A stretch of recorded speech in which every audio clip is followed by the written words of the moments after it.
Good afternoon, everyone, and welcome back to Del Mar as we kick off a brand new week of racing here at the Fall Meet. I'm Kurt Hoover, joined by my friend Ryan Anderson. And Ryan, picture-perfect fall weather. Temperatures maybe in the low 70s, breeze off the Pacific, 8 races on tap. How you doing, my friend? I'm doing well. Yeah, this weather's 1 to 9 to be beautiful. Right, it's right. Del Mar for a reason. So I'm excited to get into it. 8-race program, competitive. And yeah. It's going to be fun. Challenging pick 6 sets on races 3 through 8. Let's dive onto the turf in race number 1. 5 furlongs in the grass, a field of 6 set to go. I just looked up at the board, and Tiger of the Sea 1 to 5 early on. I picked the horse, but I'm not really 1 to 5. She'll drift up, probably. Yeah, she'll drift up. It looks like someone made just a pretty sizable wager there early on. I also picked the 5, Tiger of the Sea. Last time out, was so erratic down the stretch, but through 5 furlongs, had the race won. I think that final furlong kind of did her in. And second off the layoff for Brian Corner, I think is just going to improve. Blinkers off, I wonder if maybe that's because the horse was looking around in the stretch. Maybe that's what kind of led to the erratic behavior. But I thought Tiger of the Sea deserved a big look. And then other than that, I went with the 3, Pure Chaos. Just a new face in a race where 4 of them are coming out of the same one. Yeah, I thought Pavel's a 12 ran okay on the outside, too. She had to need her last race. She had not been out in a long time, so not real creative in the first 5, 6 for me. On to race number 2, 1 mile, starter optional claimer. How do you see this one, Ryan? Yeah, Scatify is the clear horse to beat, I think, off those efforts, and the 2-turn dirt races are very strong. Has lost to horses like Parenting, Nisos on debut. But I went with the 3, Art Consigliere. Stretching out to the 2 turns for the first time on dirt. Has had some good steady progression for the Leonard Powell barn. So I thought this one deserved a shot. 5 to 1 is fair enough for me. Yeah, I thought this was kind of an interesting race with just a 6-horse field. You talked about Scatify was face good horses. Toppers at Seaside, you talked about turning things around last time, and I know the barn always was high in this horse, and he just never put things together. Well, he did last time. The number is giant, visual is giant, and Ryan, that the key for me is the runner-up came back and won by 12 lengths on Sunday. I got an 82 buyers, so whatever. Something changed with those 2 horses. I'm going to give Toppers at Seaside a slight nod over Scatify and make it 2-5 in the second. Third race, the All-Sos are out, 9 through 12.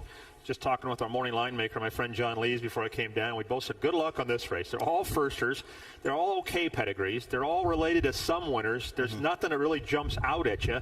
A tough race to sort through, and it does kick off the pick 6 today. It does. It's a tough race to kick it off because, again, as you said, all debut runners. I think the morning line was spot on, though. Marla Hooch is definitely going to be the favorite. I think bettors are going to just default to D'Amato and Fresu teaming up. But his numbers aren't super strong with first-time starters. 5 for 39 with the 2-year-old turf sprinters. I went with the number 4, Pronounce It. Simon Callahan's pretty strong with this. 3 for 10 with his first-time starters. 430 ROI. And then, obviously, you mentioned a lot of the breeding here is related to turf winners. The 4 is no exception to that, so I went with the 4 on top. Yeah, I picked the 5 libel proof with no great confidence, but the workout reports were good on this horse. I like the 40. I like the 2 gate works are better than the flat works. Always a big fan of that. 2 47 and change gate works. So I picked libel proof on top. Marla Hooch is trained well enough. The Dams had 4 winners. Pronounce It's got a little pedigree. Dams had 5 winners. 2 of those debut. One was an 11-time turf winner. So a scramble. I think for pick 6 purposes, for me, you play the board, right? Yeah. See how the betting's going and who's getting bet early, because it's that kind of race to kick things off today. 4th race, field of 8 going in this one. These are $10,000 claimers. How do we sort this one out? Yeah, pretty heavy lean for me in the pick 6 with the number 2 Mongolian Max. I feel like claimed steps up a little bit, but placed to win in my opinion. The numbers are very consistent for horses at this level. I thought this one for Paul Aguirre and Wilfin Arantes are pretty placed to win. I thought the 1 Prince Prancelot deserved a look underneath as well. I'm with you on Mongolian Max. I've known Paul for a long, long time. We used to play basketball together many lifetimes ago, but Paul has a small barn. You know, when you got a small barn, you got to play somewhere you can win. I like the placing here because it makes sense. The purse is $28,000. That was an open 16 the horse comes out of, so a big drop in class. Orantes rides. I went to Mongolian Max on top. I thought Resemblance ran okay last time. I thought he was trying to finish. He's steadily improving. He's kind of a grinder, but they're all kind of grinders. So I thought he would be, would be finishing here. 2-5 for me in race number 4. On to the 5th. Back onto the turf at 1 mile. What do we do here?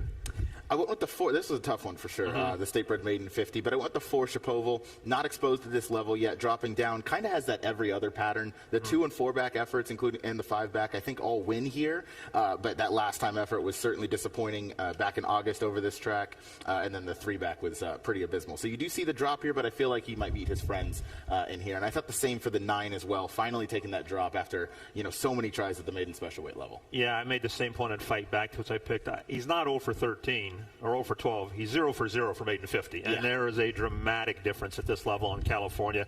You can see he's actually competed against decent horses. He's run some winning races. Blinkers go on. It's time to drop. I put him on top, and I picked Shapovalov second. He is a trouble-prone horse. He caused a lot of it himself. I don't mind his last race. Anytime there's a bad race, I go to the sidelines. I just draw a line through it. Something went amiss. So 9-4 for me. I thought Grandissimo had a little traffic trouble. I'm not sure how much ability he has, but I thought he had a little traffic trouble and might improve. So 9-4 for me in race 5. On to the 6. Tips off the final pick 3, 1 mile the distance, and 9 go here. What do you do in race 6? Yeah, these lower-level maiden claimers, I always try and find horses that aren't exposed. But in this case, I went with the number 5, Flashy Fritz. Came down to this level last time, but clearly looks like Lone Speed once again. Ran a winning race. Ran a winning race, exactly. Just got beat by a better horse on the day. So I think this might be the time. His two-turn efforts are much better than he did sprinting. So I'll take him one more time. And I thought the 2, Kilmer, deserved a look. A little interesting that they didn't run this one on turf, being by Temple City. But nonetheless, Hector takes aboard. This one's had some sharp morning workouts as well. So 5-2 for me. I picked the same horse you did, Ryan. I hope Steve Miotti has a big day because I got him winning some races today. Flashy Fritz, I dropped to this level. He ran his race. Yeah, he got beat, but he was 4 clear of the rest. That's a winning race. I love the fact he's had a month in between races, and Maldonado rides back. One happy dude to me is run like a horse who wants to route. I'm not sure how much talent he has, but I think he'll be better going 2 turns. So I went 5-4 in race number 6. On to the 7th. Said I hope Steve Miotti has a natural double here because I like Titanic Thompson. I got to say, from a personal standpoint, Ryan, I made a big wager in this horse last time. I had him keyed in the trifecta. If he ran second, I would have hit one out of the park. He got beat. I mean, a whisker on the money.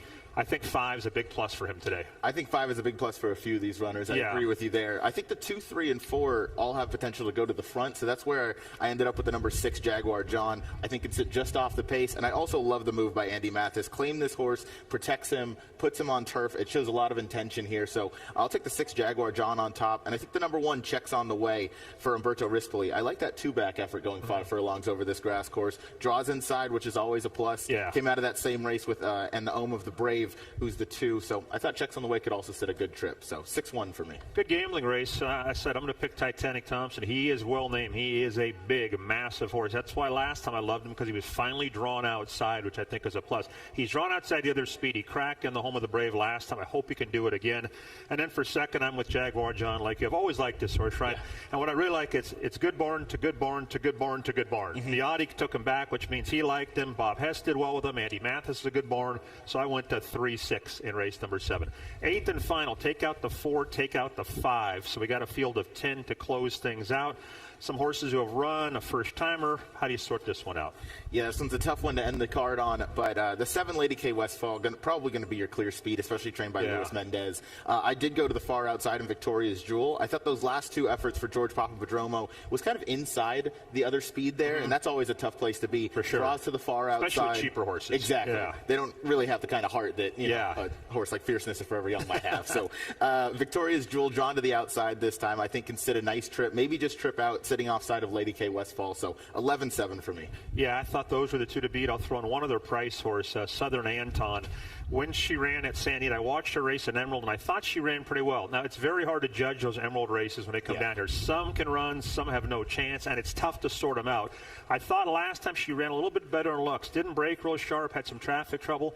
Like the fact Cohen rides her back. I give her a little bit of a look. Lady Westfall faced the boys last time. She's back with fillies, and your point on Victoria's Jewel is right on. She's outside the other speed today, and with cheaper horses, a big difference. So for pick 6 purposes, 3 deep, 9, 11, and 7 to wrap things up. Ryan, as always, enjoyed the visit. Good to be back to a nice, calm kind of week after the Breeders' Cup storm. We're back in action. Thank you, Ryan. You got it. Thanks, Kurt. Good luck, everybody. Ryan Anderson has been my guest. Thanks to all of you for watching. Post time in about 42 minutes. I'll join you in a paddock in about 20.